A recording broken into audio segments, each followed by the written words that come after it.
మిత్రులారా, ఈరోజు Ram Charan బుచ్చిబాబుల Peddi cinema release అయ్యింది. సినిమా బాగుంది, కానీ ఇందులో కొత్త పాయింట్ లేదు అనే ఉద్దేశంతోనే ఈ వీడియో తయారు చేస్తున్నాను.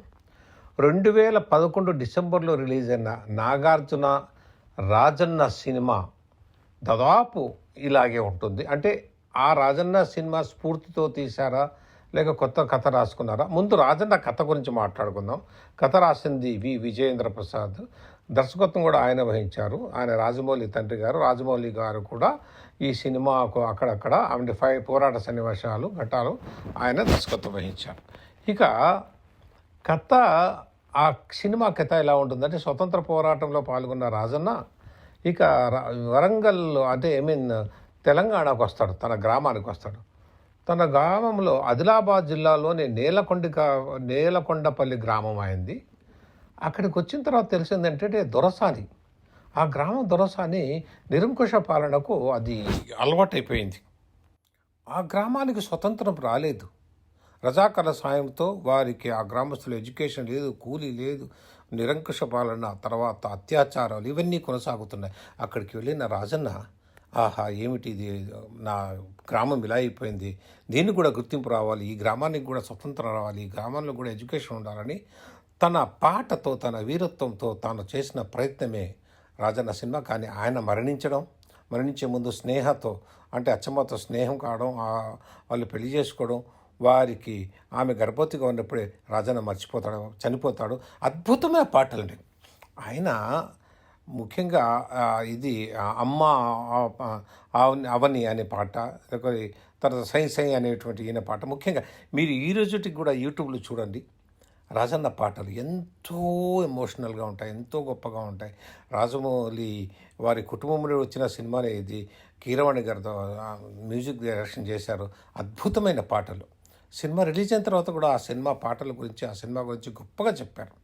సరే, ఆయన మరణించిన తర్వాత ఆయనకు పుట్టిన కూతురు, అంటే ఆమె పాప పుట్టుతూనే స్నేహ కూడా చనిపోతుంది అచ్చమ్మ.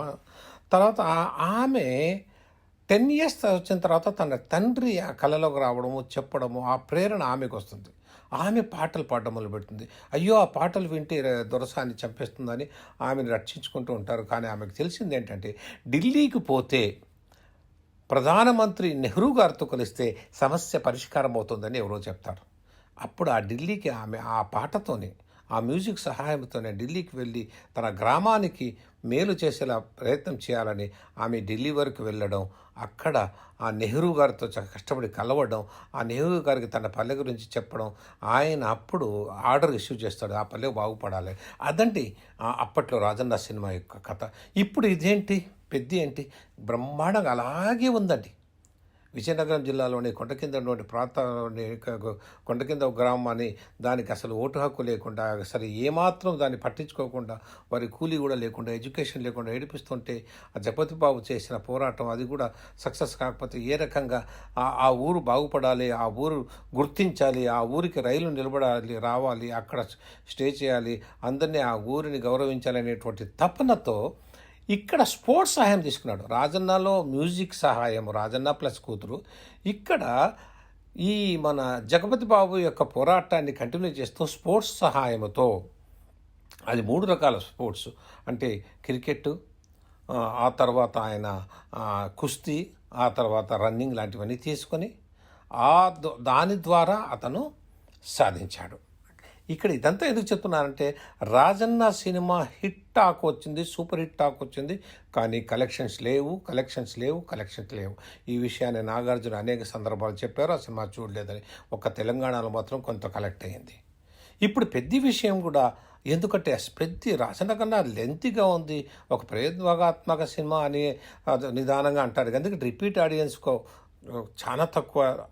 మరో విషయం ఏంటంటే, ఇప్పుడుండే పరిస్థితుల్లో కుర్రవాళ్ళకి కావాల్సింది ఏంటంటే ఎమోషన్స్, రొమాన్స్, ఫైట్స్, లేకపోతే కామెడీ, అవన్నీ లేకుండా చేశారు. కానీ చాలా గొప్పగా చేశారు. అవార్డులు వచ్చాయి. రాజన్నకి ఏ రకంగా అవార్డులు రివార్డులు వచ్చాయో పెద్దకి కూడా ఆ రకంగా అవార్డులు రివార్డులు వస్తాయి. కానీ ఇండస్ట్రీ హిట్ కావడము, సూపర్ హిట్ కావడము, లేకపోతే ఆ, బ్రహ్మాండమైన వసూలు ఉంటాయని చిన్న డౌట్. కానీ కానీ కష్టపడి చేశారు, చాలా రిచ్గా చేశారు, బాగుంది సినిమా. కానీ రన్నింగ్ ఉండకపోవచ్చు. దానికి ఉదాహరణ నాగార్జున రాజన్నానే అని నేను చెప్పే ఉద్దేశంతో చెప్తున్నాను. కానీ ఈ సినిమాకు కూడా ఆ రాజన్నకు వచ్చినంత గౌరవం వస్తుంది. తెలుగు ఫీల్డ్లో ఇలాంటి గొప్ప సినిమా తీస్తున్నారని చెప్పి ఇండియా అంతా అనుకుంటారు. సో ఇలాంటి సినిమాలు తీయండి, కానీ ఎక్కువ ఖర్చు పెట్టద్దండి అనేది ఈ వీడియో యొక్క ముఖ్య ఉద్దేశం.